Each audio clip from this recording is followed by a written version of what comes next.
Okay, welcome back to the deep dive. So today, we're jumping into a case study that's, well, it's less about market changes and really all about moral ones. It focuses on how financial desperation can be used almost strategically to just collapse trust within a family. Our sources paint a pretty chilling picture, actually. Yeah, they do. And our mission here for you is to really get under the skin of how that betrayal works. We're looking at that exact point where, genuine financial need. Think Ruxar's family taxi business. It was failing.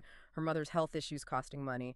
Where that meets this deceptive opportunity presented by Ghazala Din's scheme, and how intimacy itself becomes the weapon. And the target.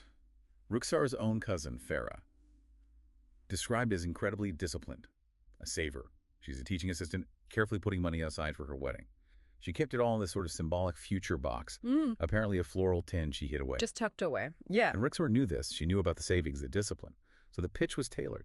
Turned that 3,000-pound Farah had saved into 12,000 pounds. Promised as, and this is key, safe, halal, and proven. Okay, wait, though. A 4 times return. 3,000 to 12,000 pounds. Farah sounds so careful, so meticulous. You'd think she especially would question that kind of rate. You would, wouldn't you? It really says something powerful about the family connection, that it could just override basic financial sense like that. Completely. And the halal aspect you mentioned. Critical. Absolutely critical. It gave the whole thing a layer of religious community legitimacy, something a normal aggressive investment pitch just wouldn't have had in that context. Exactly. The trust override was total. And then, here's how the trap gets set and why it worked initially. It actually delivered.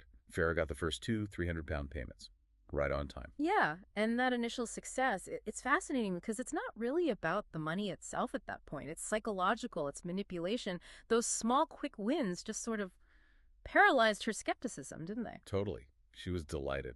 The sources say she bought a gold necklace with some of it, told Ruxar, "You saved me." And that's the moment, that genuine belief, that gratitude. That's likely when any guilt Ruxar felt just evaporated. The lie was cemented right there. But, yeah, the clock was ticking. After month 3, the payments just sputtered out, stopped. Yeah. At first, it was brushed off, bank delays, that kind of thing. Standard excuses. Right. But by month 6, the whole thing had imploded, utterly. Farah's calls changed. They went from, anxious questions about venue deposits to just raw fury. Pure devastation. The accusation was brutal. "You've ruined me. My wedding is in chaos because of you." And that destruction, you have to understand, it goes so much deeper than just the 3,000 pounds. That little floral tin, her future box, it wasn't just money. It stood for her planning, her competence, her dream. Responsibility. Exactly. So when she lost it, her fiancé's family had to step in, cover the wedding costs, and immediately there were whispers, wasn't there, about her being irresponsible. The wedding got postponed. It put this huge strain on the relationship, all stemming from Ruxar exploiting that trust. And the impact on Ruxar herself. Total family fallout. It wasn't seen as just, a bad investment. It was seen as a deep moral failing. Aunties literally clutched their purses tighter when she walked by. Uncles muttered about her lack of shame. Her own mother wept openly. It just shattered the family trust. Which brings us to Ruxar confronting the scheme's architect, Ghazala Din, and Ghazala's response is, well, it's one of the most chilling parts of the source material, really confirms the predatory nature of it all. Ice cold. She just looked Ruxar straight in the eye and said, "You chose to play the game.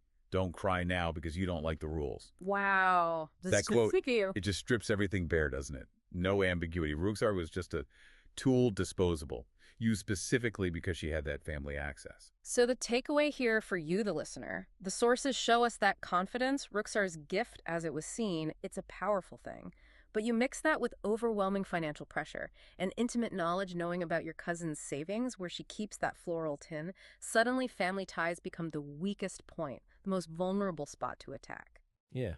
And if you think about the bigger picture, especially in communities where trust, where reputation are basically currency, the 3,000 pounds is almost beside the point in the long run.